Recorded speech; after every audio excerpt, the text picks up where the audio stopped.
Muy buenas tardes, estimados estudiantes. Vamos a trabajar el tema, vamos a conocer cuál es el contexto estratégico de los proyectos para poder entender cómo gestionarlos dentro de una organización. Vamos a entender que dentro del contexto de la administración de proyectos, vamos como administradores de proyectos, vamos a tener que trabajar con programas y saber cómo administrarlos, con portafolios de proyectos y saber cómo administrarlos, con subproyectos y saber cómo administrarlos, y que en algunas organizaciones se encuentra lo que es la Oficina de Administración de Proyectos o PMO. En todas estas instancias vamos a encontrar que tanto el portafolio de proyectos como los programas, como los proyectos propiamente se relacionan. Entonces existen relaciones.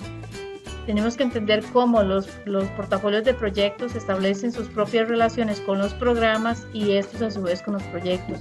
Es como si fuéramos de lo más general a lo más particular, donde los portafolios de proyectos están compuestos por programas y los programas están compuestos por proyectos. Y la instancia que generalmente se encarga de su administración en las organizaciones es la PMO, o en español diríamos la Oficina de Administración de Proyectos, que es una unidad que centraliza y coordina la dirección de proyectos para un mejor desempeño a nivel institucional. Tenemos que tener claro que los proyectos tienen su propia vida, y a esto se le conoce como ciclo y organización de la vida del proyecto.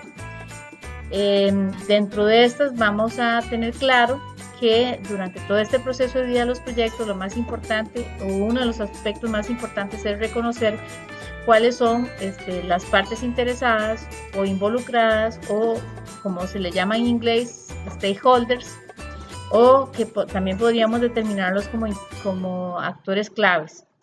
Y también tenemos que tener claro que hay diferentes influencias, ¿verdad?, de todos estos actores, y que se constituyen en su momento en influencias organizacionales. En el ciclo de vida de los proyectos es importante tener claro que al inicio del proyecto hay una ejecución, los niveles de ejecución son bajos y por ende de inversión también. Conforme el proyecto va alcanzando su cúspide, tanto en lo que es el grado de inversión como de esfuerzos propiamente, si lo vemos en un gráfico como el que tienen en la pantalla, vamos a ver que es más o menos como a la mitad de la vida del proyecto que alcanzamos la mayor concentración tanto de ejecución de acciones y por ende de uso de recursos, desde el punto de vista no solamente financiero, sino también de el recurso humano, tecnológico y los demás que intervienen en el proyecto. Posterior a este punto, empieza a decrecer los niveles de inversión y de acción. Empezamos ya en lo que es la fase final, hasta llegar a un punto en que el proyecto, una vez que se está llegando a su final, decrece tanto en su cantidad de recursos invertidos como de la participación del equipo del proyecto mismo. En ese ciclo de vida entonces del proyecto vemos que hay una relación inversa entre lo que es el aumento de los costos del proyecto con respecto a lo que es la influencia de los interesados. Al inicio del proyecto, los interesados tienen una gran influencia y están más pendientes de participar. En ese momento, la cantidad de recursos que se invierten en el proyecto es mínima, pero y empieza a aumentar conforme el proyecto va generando mayores acciones y por ende más resultados o entregables. Con respecto a lo que es el grado de influencia de los stakeholders o de los interesados, más bien empieza a decrecer conforme el proyecto avanza en su ejecución. Entonces, ahí como ven en la gráfica en pantalla, hay una relación inversa entre lo que es el grado de influencia de los stakeholders con respecto a lo que es la inversión en costos del proyecto en lo que respecta a el tiempo propiamente. Entonces, tenemos que los proyectos en su ciclo de vida tienen una fase inicial, una intermedia y una final. En la fase inicial vamos a tener, desde el punto de vista de la inversión, menos recursos, desde el punto de vista de los intereses de los diferentes actores mayor influencia, y va a ir decreciendo conforme el proyecto va a ir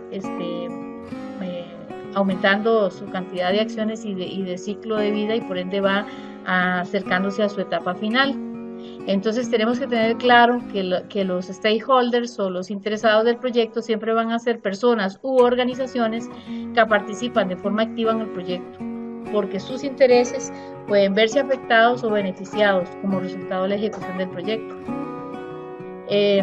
Los stakeholders siempre van a ser individuos u organizaciones activamente involucrados en el proyecto, cuyos intereses pueden verse afectados, como dije antes, de manera positiva o negativa, como resultado de la ejecución del proyecto o de su terminación.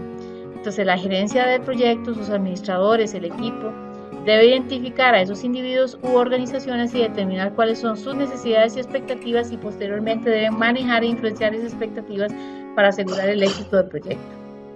¿Qué influencias recibe la organización? Bueno, generalmente los proyectos son parte de una organización la cual es mayor que el proyecto.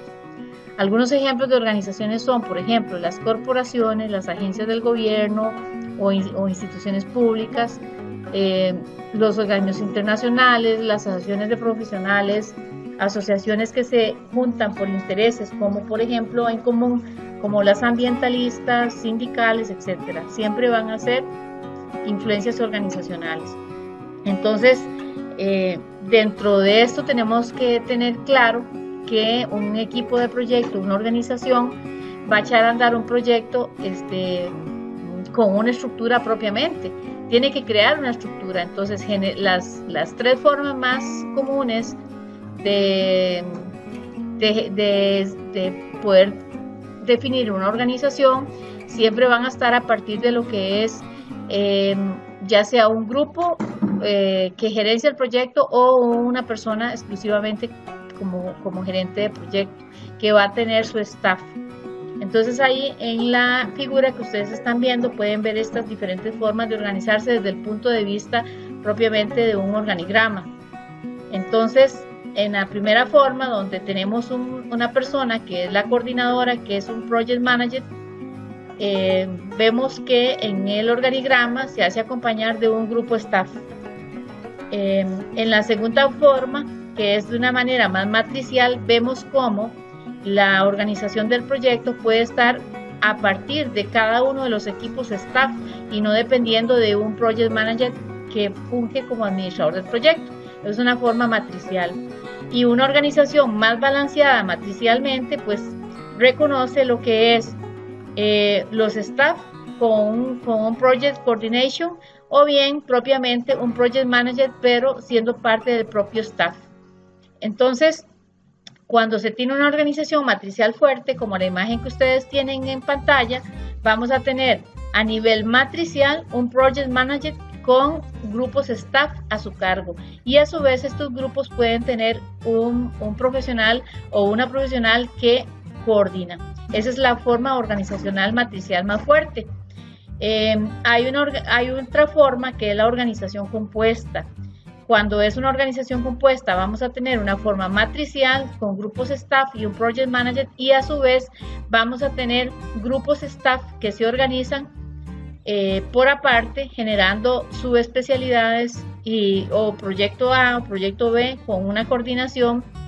Y esto es una forma tanto matricial horizontalmente como vertical desde el punto de vista de staff que interactúan entre sí. En todo caso, siempre vamos a tener que reconocer cuál es el rol de esos interesados. Entonces, como lo hemos visto en otras presentaciones, van a ver lo que son los beneficiarios primarios y los beneficiarios secundarios, o los interesados primarios y los interesados secundarios. Entonces, dentro de los primarios siempre va a ser necesario entender que son los que tienen la obligación contractual o legal con el equipo de proyecto. Los secundarios son los que tienen o creen tener un interés en el proyecto o en su resultado. Entonces, dentro de los primarios vamos a encontrar, por ejemplo, presidencias ejecutivas, jefes de división, directores técnicos, proveedores, contratistas, sindicatos, directores del proyecto, los clientes, etc. Dentro de los secundarios vamos a encontrar familia, los medios, la ciudadanía, las comunidades, los grupos ambientalistas, etcétera, etcétera. Lo importante es tener claro que igual tienen oportunidad de manifestarse y tenemos que reconocer sus formas de organización. Vamos a repasar entonces el concepto también de portafolio. Vamos a entender que el portafolio está constituido por subportafolios, por proyectos o por programas. Los subportafolios a su vez se componen de programas o de proyectos y los programas se componen siempre de proyectos. Según el PMI, el portafolio es el conjunto de proyectos y programas u otros trabajos que se han agrupado para facilitar la gestión eficiente de esos trabajos a fin de cumplir con los objetivos estratégicos de negocio.